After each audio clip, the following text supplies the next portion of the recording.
Painting reflections in watercolor. Painting reflections in watercolor is very fascinating, but it needs practice and deep understanding of how to lay out washes one after another to get perfect water effects. In today's video, I will show you my process of painting water reflections. First, let us understand different type of reflections. First one is specular reflection, like mirror. This happens when water is perfectly still. You must have seen images where mountains are reflected like mirror in water. This commonly occurs in lake where water is very still, and it is also very common in water puddles on street. The second type of reflection is diffuse reflection, where water is flowing in river or it is moving in lake because of wind and creating waves. Something like this will occur because of water movement. These are more interesting to paint instead of mirror-like reflections. Now, another choice you need to make as an artist is to whether to add subject's color in reflection or paint it in darker color.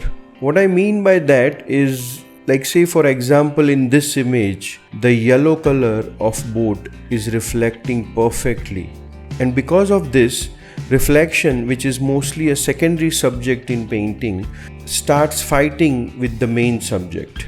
But some reflections with flat color with little bit of subject color works really well in painting. So let's take this picture as reference and I'll show you my process of painting water reflections. I'll be taking half imperial paper for this purpose. This is Chitrapat handmade paper. So let's compose our picture according to the size. So this is our composition. Now I'll add a bit of contrast to the image. You can do this in Photoshop or you can do this in any of image editing app on phone very easily. Next steps are something that you need to keep in mind. I do not do this on computer, but I am showing you here just for the demo purpose.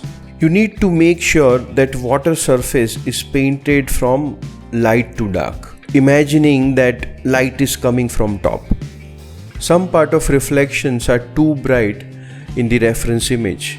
I'll make it darker while painting, so I need to keep that in mind. I will also make this windows darker to simplify the scene and simplify these details to make it more clearer for viewer. And finally, I'll be adding some atmosphere in the background. I will be talking to myself all the time while looking at the image and take all those small notes that how you will paint it. And this is very important. I have seen a lot of artists who just take a picture and start painting it. That is a wrong way of going ahead with the painting. Now let's see how we will do the water. Usually my first step is if I just remove all the waves, the first layer is just wash from light to dark. So this will be my first step. The second step will be doing wet in wet painting. So what I'll do is, I'll add soft edges water waves on top of this light to dark wash while wash is wet to get softer edges. Once wash is dry, over top of this soft waves, I will add boat reflections, which will be in hard edge. Also while painting, I have to make sure that the size of waves are bigger near the bottom and smaller at the top to make sure that perspective is maintained. So this is the simple process that we follow while doing the water. So let's start. So this is my drawing. I have kept maximum detail in drawing, but I'll minimize it while painting in watercolor. I'll be using these 3 brushes. This 2 big mop for wash and this small brush for painting waves with soft edges. It is very important to paint soft edges waves while wash is wet. If you missed it, you won't get second chance. I never pre-wet my paper for painting water because it makes paint run too much and also brightness of paint is lost once pre-wetted paper is dried. So let's start. Before starting painting, I always make ample amount of color, because while painting water, wash is very important. If you run out of color wash, you will spoil your painting. So make sure you make little bit extra mixture.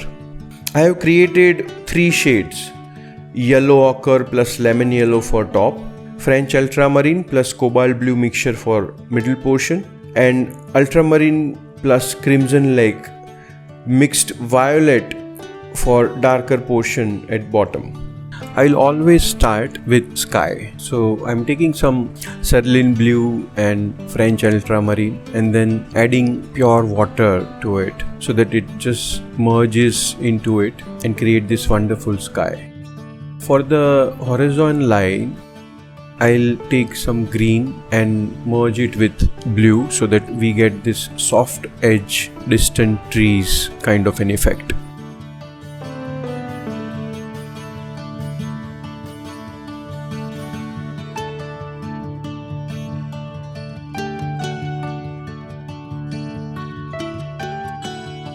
For water, I'll start with yellow ochre and lemon yellow mixture. And I'll start with the top part of water where light falls. So I'll start with that mixture.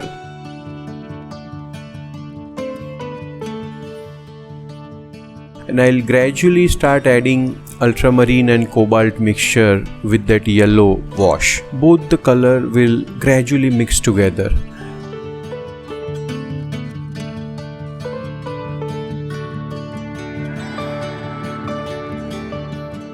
And at the bottom, I'll start adding violet with ultramarine blue and cobalt mixture, so that at bottom we will get this wonderful dark color feeling. When wash is wet, I'll create this dark blue mixture and then start painting waves over the wet wash. This will create this wonderful soft edge waves over water. This is very important. If you miss this, you won't get the feel of water. And make sure that as you move forward, you just keep on making lighter color, because we don't want it to create too much of contrast here.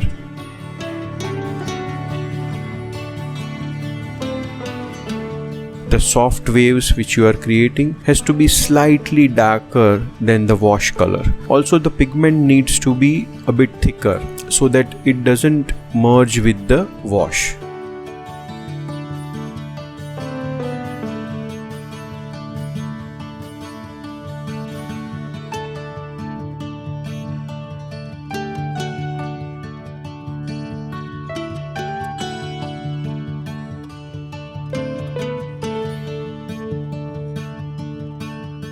So this is how it looks once the first wash is dried out.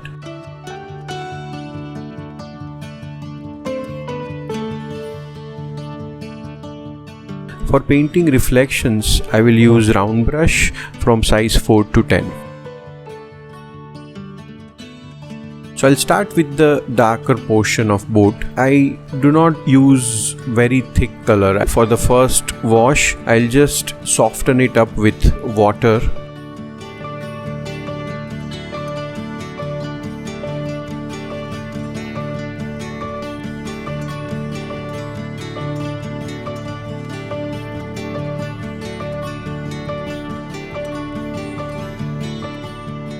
I'll use orangish tone at the bottom as we have in the reference image. And on the side where light is falling, I'll use lighter tones of that same color.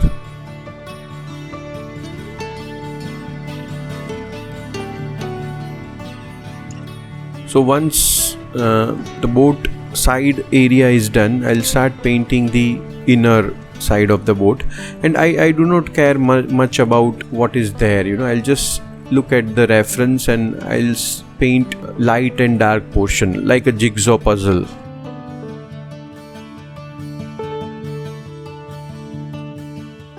and this is the cabin area. So same way, cabin area also there is a darker portion and lighter portion.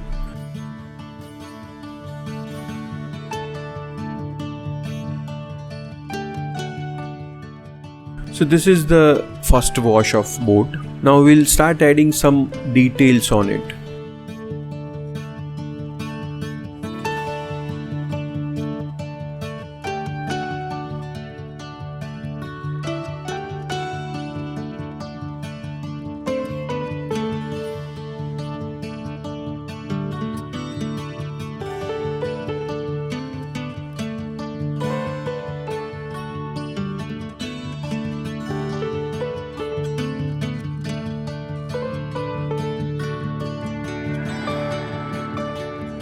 Now I'll start painting the reflection. I'll be using dark blue kind of a tone, French ultramarine, cobalt blue and little bit of crimson lake. I'll just create this flat reflection. Just make sure that you are not making it too realistic. Try to be very casual. Do not just go ahead and start painting each and every patch that you see in the reference.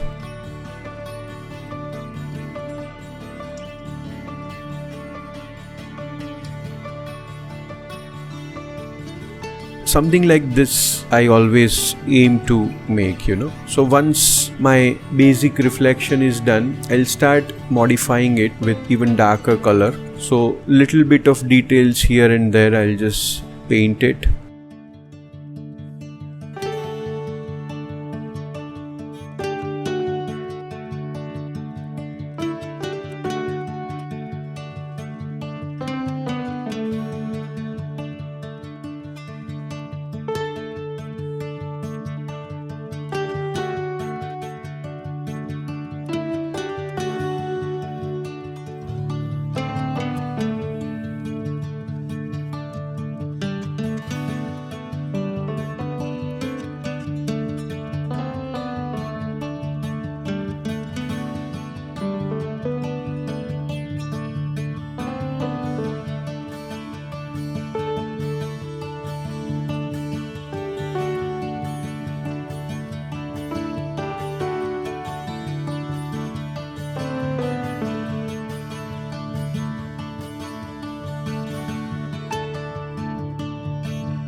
Once this is done, I'll be using the rope that holds the boat.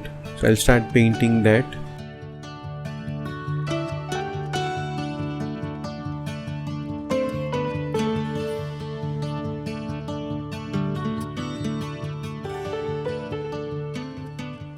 So according to me, this reflection is almost done. Now what I'll do is I'll start painting the side waves.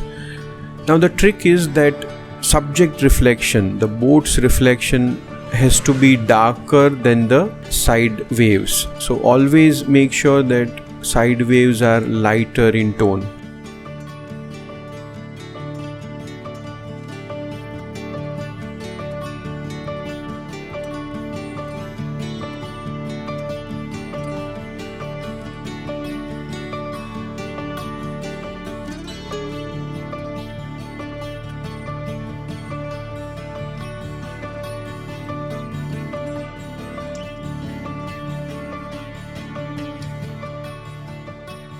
Now I'll add little bit of details here and there in boat. So I'll start with the cabin. In the second tone we'll start adding the dimensions. So darker colors are being added.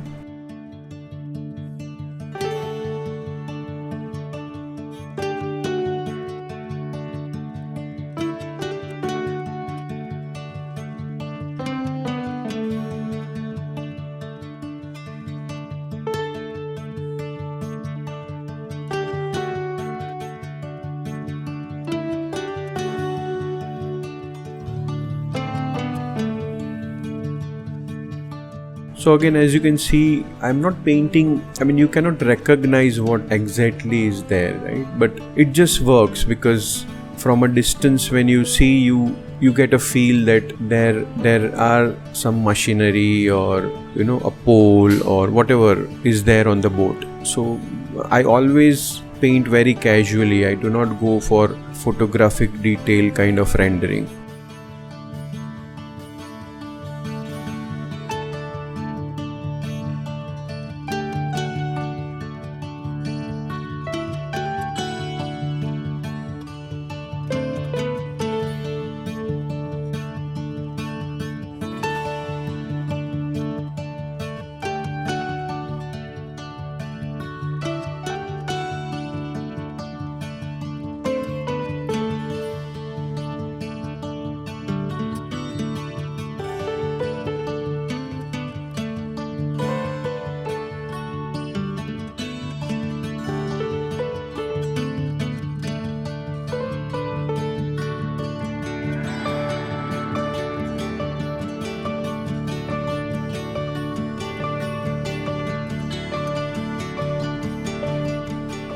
Painting these strings are important because it's kind of a jewelry. It gives interest to the painting.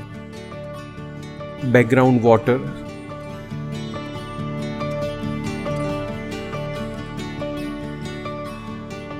The painting is done. Let us just take out the tape and let's see how it came out.